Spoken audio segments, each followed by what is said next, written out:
স্বর্ণ একদম কালো হয়ে গেছে নর্দমায় থেকে থেকে, কিন্তু যতই কালো হোক বস্তু স্বর্ণই।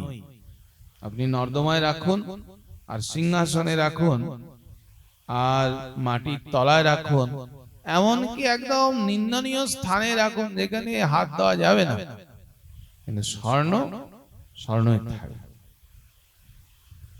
স্বর্ণ কিন্তু স্বর্ণই থাকবে। তেমনি সাধু, যে সাধুর হচ্ছে সাধব ভূষণম, সাধুর এগুলো ভূষণ তিতিক্ষা, অর্থাৎ তাকে আমরা যদি তার প্রশংসা করি, আবার তদ বিপরীত তাকে যদি প্রহার করা হয়, সাধুর অন্তর একই থাকে, একই আছে। কেমন? আর কি না, সাধু যিনি, তিনি সর্ব সুহৃদ সর্বদেহী নাম, অর্থাৎ সবার প্রতি তার করুণা রয়েছে। সাধু যারা, সবার প্রতি করুণা রয়েছে। করুণা, করুণা জিনিসটা কি জানেন? করুণা একটা সম্পদ, এই সম্পদটা সবার হৃদয়ে থাকে। দয়া থাকে আমাদের হৃদয়ে। দয়া যেমন পাড়ায় দেখছেন খেতে পায়নি বাচ্চাটাই যায় একটু খাবার দিয়ে, এর পোশাক নেই ভালো, যায় একটু পোশাক, এটা দয়া, দয়া করছে। অন্নহীনে অন্ন দিচ্ছেন, বস্ত্রহীনে বস্ত্র দিচ্ছেন। কিন্তু সাধুর হৃদয়ে কি থাকে? করুণা। করুণাটা কি পাশাপাশি শব্দ মনে হয় দয়ার মতোই, কিন্তু এর প্রভাবটা আরেকটু সূক্ষ্ম। সূক্ষ্মটা কি না, করুণা যার হৃদয়ে থাকে, দুঃখিত ব্যক্তির দুঃখ যতক্ষণ না তিনি হরণ করছেন, ততক্ষণ তার হৃদয়ের করুণা তাকে কষ্ট দিচ্ছে, তিনি সুস্থির থাকতে পারেন। যেমন আমাদের নিতাই চাঁদ দেখুন, জগায় মাধাইকে দর্শন করেছে। আচ্ছা, নবদ্বীপে সবাই দর্শন করেছেন, সাধুরাও দর্শন করেছেন। সাধুদেরও মনে হয়েছে যে একটু যদি আমাদের পথে আসতো, কারণ যে যে পথের ব্যক্তি না, তিনি সব সময় চান তার পথের যেন। যারা দেখবেন বোতলের ভক্ত, তারা সবসময় খোঁজেন কে কে বোতলের ভক্ত আছে। প্রসাদের ভক্ত তাদের আকর্ষণ নেই। যারা সিদ্ধির ভক্ত আছে, ওরা খোঁজ রাখেন কে কে সিদ্ধির ভক্ত আছে, ওইখানে জমাট বেঁধে যাবে। এখানে হাজার ভক্ত থাকুক, দেখবেন 5 জন যদি সিদ্ধির ভক্ত থাকে, ওই পাঠের পরে দেখবেন ঠিক 5টা জমাট বেঁধে গেছে। বাঁধবেই। যে যে রসের, সেই রসের রসিক তারা খুঁজে বের করে। আবার যদি দেখেন যে এইখানে 5 জন গৌরনিষ্ঠ আছেন, দেখবেন কিছুদিন 2 মাস 4 মাসের মধ্যে ওই 5 জনে বেশ ভাব জমে গেছে, জমবেই। অর্থাৎ যে যে রসের রসিক, তিনি সেই রসের রসকে অনুসন্ধান করতে থাকে। এখন সিদ্ধির ভক্ত কিন্তু ভাববেন না যে আপনার অন্য রসে মাধবে, ওই সিদ্ধির ভক্ততেই মাধবে, ওখানেই তারা, ওখানেই আনন্দ তার। তো দেখুন, করুণার কাজটা কি জানেন? করুণা হচ্ছে তাকেই দুঃখ ব্যথা দিচ্ছে, এইখানে উনি স্থির থাকতে পারবে না, না ঘুমিয়ে স্থির, না প্রসাদ পেয়ে স্থির, না চলা ফেরা কোথাও স্থির নাই। এই নিত্যানন্দ প্রভু যখন দেখলেন না জগায় মাধাইকে, এই নিতাই চাঁদের অন্তরের যে করুণা, এই করুণা ওনাকে ব্যথা দিচ্ছে। দেখেছেন সবাই ভক্তগণ চেয়েছে, যদি নিতা এই জগাই মাধাই আমাদের দলে আসতো, আমাদের খুব ভালো, যে যে রসের। কিন্তু নিতাই চাঁদ এই জায়গায় দাঁড়িয়ে নেই যে এই জগাই মাধাই যদি একটু হরিনাম করতো তাহলে খুব ভালো হতো, এই অবধি নেই। যদি হতো এই জায়গায় নেই। কেন না, ওনার অন্তর্ময় করুণায় ভরা। এই করুণা কি করেছে জানেন?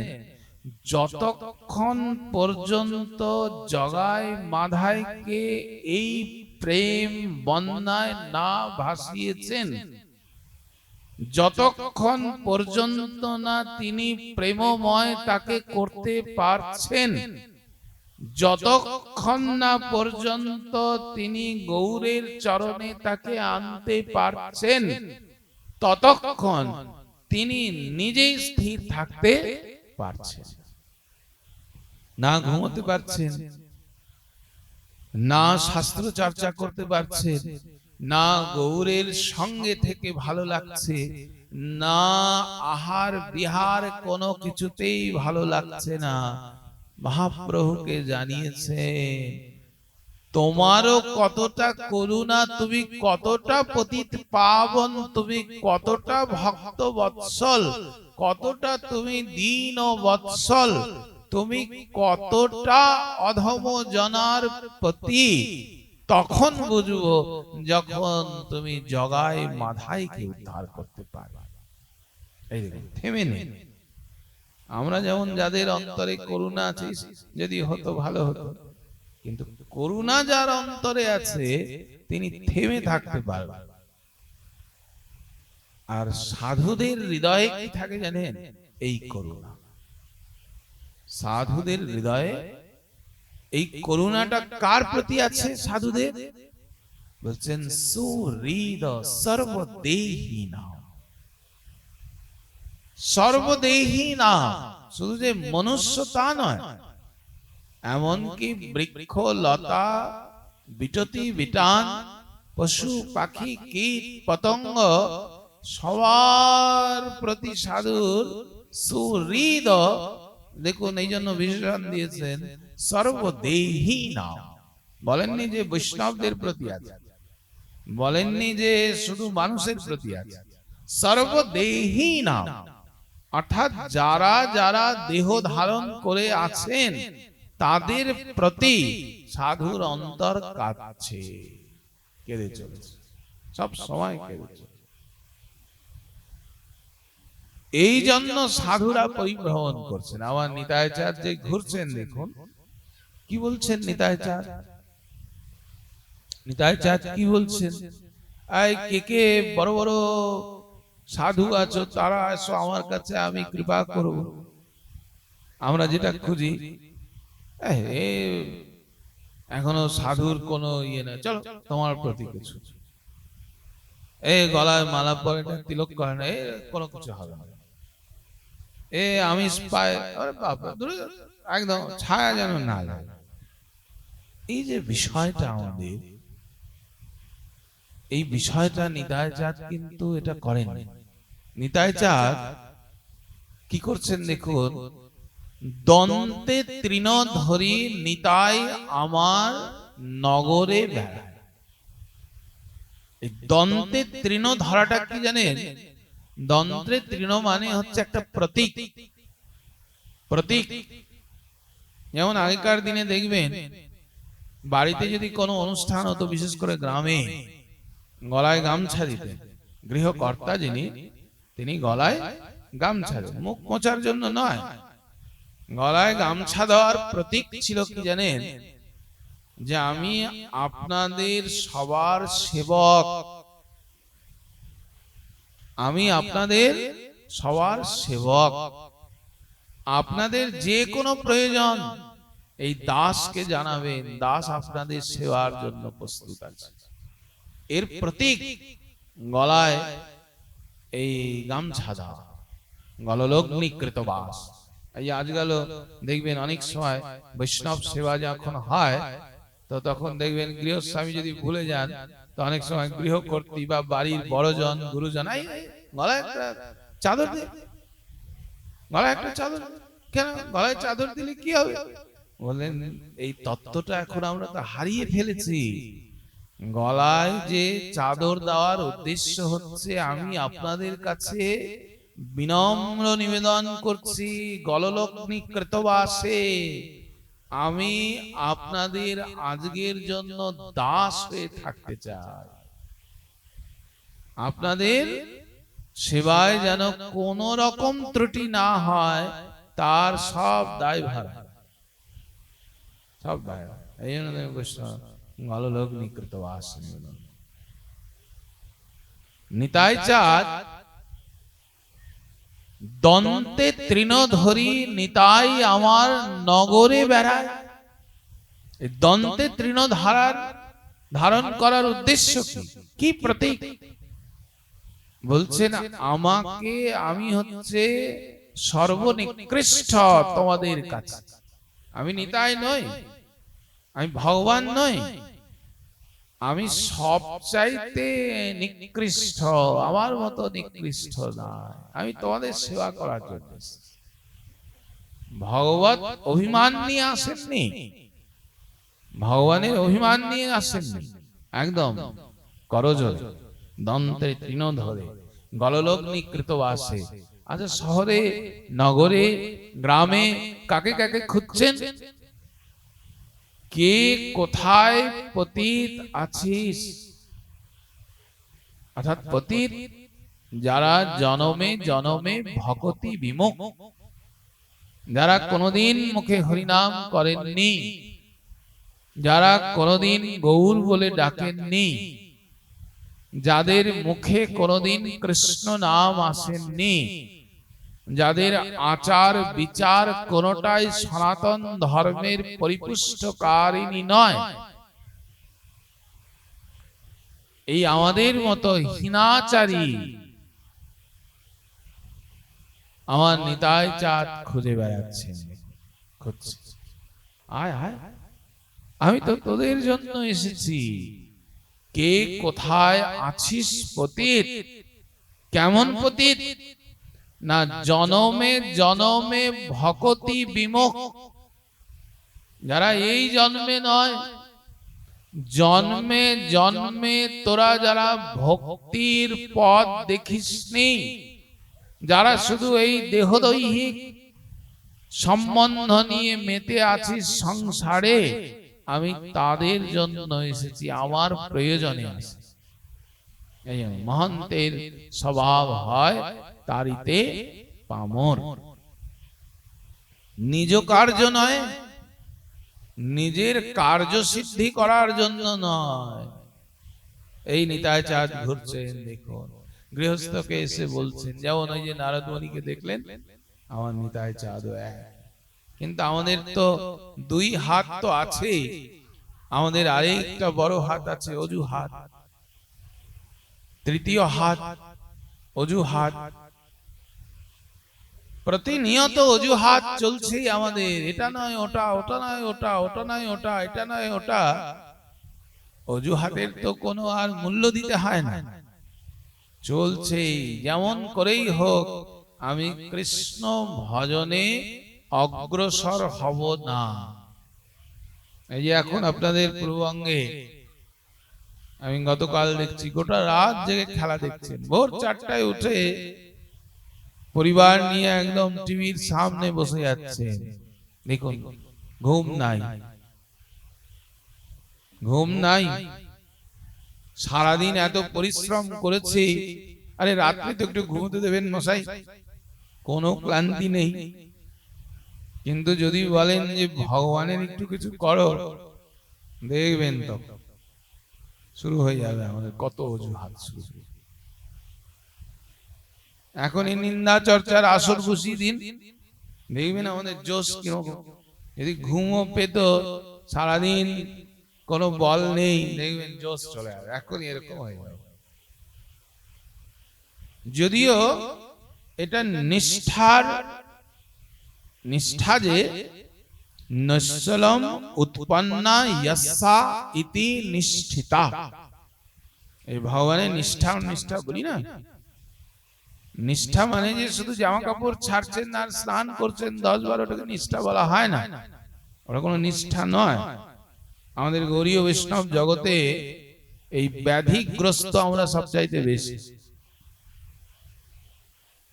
শুধু ছোঁয়াছুঁয়ির একটা ধর্ম রূপান্তরিত করে নিয়েছি। এই ছোঁয়াছুঁয়ি কিন্তু ধর্ম নয়, এটাকে নিষ্ঠা বলা হয় না। দেখবেন অনেক গড়িয়ে বসে, বাপ রে, ওনার যা নিষ্ঠা, কি করেন? 10 বার স্নান করেন, 20 বার জামা কাপড় ছাড়েন, বাসন ধুতে ধুতে দেখবেন হাত একবারে সাদা হয়ে গেছে, এত ধুচ্ছে না। এগুলো কি বলা হয়? এগুলোকে নিষ্ঠা বলা হয় না, এগুলো হচ্ছে সব দেখুন নিয়ম। এক এক জায়গার স্থান কাল পাত্র বুঝে এক এক জায়গার এক একটা নিয়মানুবর্তিতা থাকে। আমাদের যেমন ডান হাতে জল খাওয়া, বা হাতে যদি জল খান এখনই দেখুন একদম পাহাড় ভেঙে পড়বে। বাঁ হাতে জল একদম নিন্দনীয়। আবার দক্ষিণ ভারতে যাবেন, দেখবেন ওরা ডান হাতে জল খেলে আবার বকাবকি শুরু করে দেবে, বাম হাতে জল খেতে হবে দক্ষিণ ভারতে। কেমন? আমাদের যেমন এই পূর্ব ভারত, এখানে গৃহস্থরা যদি কাছা না দিয়ে সেবা করেন ভগবানের, কাছা বিহীন যদি সেবা করেন ধুতি পরে, তো সেটা নিন্দনীয় অপরাধ, সেবা অপরাধের মধ্যে পড়ে। আবার বৃন্দাবনে যাবেন, সেখানে কাছার কোনো বিষয় না, বিনা কাছাতে এক কাপড় পরে, মানে যেটাকে আমরা এখানে লুঙ্গি বলি, চলছে সেবা, কোনো অসুবিধা নেই। আমাদের এদিকে যেমন বৈষ্ণবদের যদি মোচ রাখে দেখবেন, আমরা বলি বাবা মোচ রাখে মালা পড়ছে, ঠাকুর সেবা চলবে না। আবার বৃন্দাবনে পিতামাতা যদি থাকেন আর যদি আপনি গোপ কেটে ফেলেন, সমাজে তাকে নিন্দনীয় ধরা হয়। গ্রামে, শহর বদলাচ্ছে, কিন্তু গ্রামে এখনো পিতামাতা যদি জীবিত থাকেন তাহলে মোচ কাটা যাবে। এই জন্য আপনারা টিভিতে বড় বড় পাঠকদের দেখবেন বৃন্দাবনের, দেখবেন একদম এই মোচ আছে, দেখবেন মোচালা পাঠক, ক্লিন শেভ নেই। এগুলো স্থান কাল পাত্র বুঝে এক এক জায়গার এক একটা নিয়ম। নিষ্ঠাটা কি জানেন? নিষ্ঠা হচ্ছে নৈশ্বলম উৎপন্না ইয়াসা ইতি নিষ্ঠিতা, অর্থাৎ যেখানে মনটা একদম স্থির হয়ে গেছে, আমার মন আর এখান থেকে আর নড়বে না, যা হয়ে যাবে। আমাদের নামাচার্য হরিদাস ঠাকুর দেখবেন হরিনামে নিষ্ঠা, ওনার নিষ্ঠা কোথায়? হরিনাম। এই দেখুন কিরকম নিষ্ঠা, প্রাণ চলে যাবে, 22 বাজারে মার খাচ্ছেন, সম্মান হানি, আমরা একটু জীবনে সম্মান যদি এদিক ওদিক হয় তা আমরা দেখবেন ওই পথে হারাবো, কিন্তু দেখুন 22 বাজারে মার খাচ্ছে। আচ্ছা, ভাগবত নিজে বলেছেন যদি প্রাণ সংকট হয় তখন মিথ্যে কথা বলা যাবে। মিথ্যে কথা বলার কয়েক জায়গায় পারমিশন নেই ভাগবত বলছেন। অত্যন্ত গোপ্য কথা স্ত্রী জাতির কাছে যে কথা বললে সমাজ, দেশ বা পরিবারের কোনো বিপন্ন হতে পারে, এমন কথা বললেন যে কথা সমাজের লোক, দেশ এগুলো জানলে বিরাট ক্ষতি হতে পারে। বলেন যে এই কথা ভুল করেও কোনো স্ত্রী জাতিকে বলবেন না, তখন মিথ্যা কথা বলতে হবে বলেছে স্ত্রী সুখ। তার মানে এই নয় যে আপনি মিথ্যা কথা বলে বলে ঘুরে বেড়াবেন, তা না। এমন কথা যে কথা জানলে দেশ, সমাজ বা আপনার সেই গোপ্য কথা যদি জানেন, সমাজে বিশৃঙ্খলা তৈরি হতে পারে। ভুল করেও মায়েদের বলা যাবে, কারণ আপনারা জানেন কুন্তী দেবীর অভিশাপ আছে, জানেন তো? কুন্তী দেবী কে অভিশাপ প্রদান করেছিলেন, কেননা তিনি কর্ণের যে বার্তাটা এটা পঞ্চ পাণ্ডবকে কোনোদিন দেয় না, একদম মনে রেখেছিলেন, অভিশাপ দিয়েছিলেন যে তোমাদের স্ত্রী জাতির মনে যেন কোনো কথা না থাকে, সব যেন উগলে দেয়। কারণ আমরা যদি জানতাম যে কর্ণ আমাদের ভ্রাতা, তাহলে আমরা তার সঙ্গে যুদ্ধ করতাম না। আপনারা যেমন নারদ মুনিকে দেখেছেন না, নারদ নারদ আমরা সবাই বলি, কিন্তু নারদ সবসময় নারায়ণ নারায়ণ নারায়ণ করেন আর এক জায়গায় স্থির থাকেন না, সবসময় চঞ্চল ঘুরে বেড়াচ্ছে। আমরা অনেক সময় বলি যে কৃষ্ণ ভক্ত তো নিষ্কাম, অতএব শান্ত। কৃষ্ণ ভক্ত তো শান্ত হবে, তাই না? কিন্তু নারদ মুনিকে দেখবে কোথাও স্থির থাকেন না উনি, ওই ক্ষণকাল দাঁড়ান। যে কোনো ভগবানের কাছেও যদি যান, ভগবানের কাছে চুপ করে বসে থাকবেন তা না, ওই একটু সময়, তারপরে দেখবেন আবার আরেক জায়গায় সব সময়। এটা ওনাকে অভিশাপ করেছিলেন প্রজাপতি, প্রজাপতি অভিশাপ করেছিলেন। কেননা প্রজাপতি আমাদের যে বর্ণাশ্রম না, বর্ণাশ্রমটা খুব সুন্দর দেখুন। বর্ণাশ্রমের যে 4টে বর্ণ, তার প্রথম বর্ণাশ্রম হচ্ছে আমাদের আগেই গার্হস্থ্য নয়, আগে ব্রহ্মচর্য অধ্যয়ন করলেন। এবার যে সংসার কি করে করতে হবে, কারণ সংসার তো একটা সমুদ্র, সংসার করা এত সহজ নয়।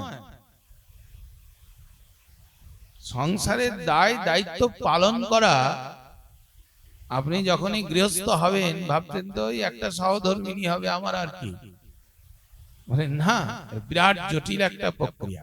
এই জন্য আগেকার দিনে কি হতো জানেন, গুরুগৃহে তাকে এই গার্হস্থ্য জীবন কেমন করে পালন করবে, কি কি পরিস্থিতি হতে পারে জীবনে, তাকে শিক্ষা নিতে হবে। তো পুত্রদের পাঠান গুরুগৃহে, কেউ আর ফিরে আর গৃহস্থে আসে না, সব জঙ্গলে চলে যায় ভজন করতে। তো উনি একদিন গেছেন, দেখি তো কি হচ্ছে ব্যাপারটা। পুত্র জ্ঞান অর্জন করার পরে আসবে, গৃহস্থ হবে, গৃহস্থ হবে তারপরে তো প্রজা সৃষ্টি হবে, পুত্র আর আসে না। তো গিয়ে দেখছেন নারদ মুনি পাঠ পড়াচ্ছেন, গুরুগৃহে বেরোচ্ছেন, গৃহস্থ আশ্রমে আসবেন, নারদ মুনি ধরেছেন, আরে তুমি গৃহস্থ হবে, আরে জীবনটাই নষ্ট করবে তুমি, আরে যাও বনে যাও, বনে গিয়ে ভগবানের সাধন ভজন করো, কি আবার কর্ম বিপাকে গতাগতি পুনঃ পুনঃ, এমন করে মগজ ধোলাই দিচ্ছেন বসে বসে যে পুত্রের একদম মতি ভ্রম করে দিচ্ছেন, কেউ আর গৃহস্থে আসছেন না। আর গৃহস্থে যদি না আসেন তাহলে গৃহস্থে থাকবে কে, ব্রহ্মচারী হবে কে, সন্ন্যাসটা নেবে কে? গৃহস্থ হবে তবে তো গৃহস্থ থেকে সন্তান আদি তৈরি হবে, তারাই তো আগামী দিনে কেউ গৌরকে ডাকুক, কেউ নিতাইকে ডাকুক, ডাকবেন। তো গৃহস্থই যদি না থাকে তাহলে আগামী দিনে কে করবেন বলুন? তখন এই প্রজাপতি তিনি দেখছেন, ও বুঝতে পেরেছি আমার পুত্ররা কেন জঙ্গলে পালাচ্ছে, এই ব্যাটার জন্য, এই নারদের জন্য। তো এই নারদকে তখন অভিশাপ সম্পাদ করলেন যে তুমি এই জ্ঞান দেওয়ার জন্য যে সময়, তুমি ক্ষণকালের বেশি কোথাও দাঁড়াতে পারবে না, অর্থাৎ তুমি এক জায়গায় স্থির থাকতে পারবে না। এই নারদ কখনো এক জায়গায় স্থির থাকতে পারে না, ভ্রাম্যমান সব সময়।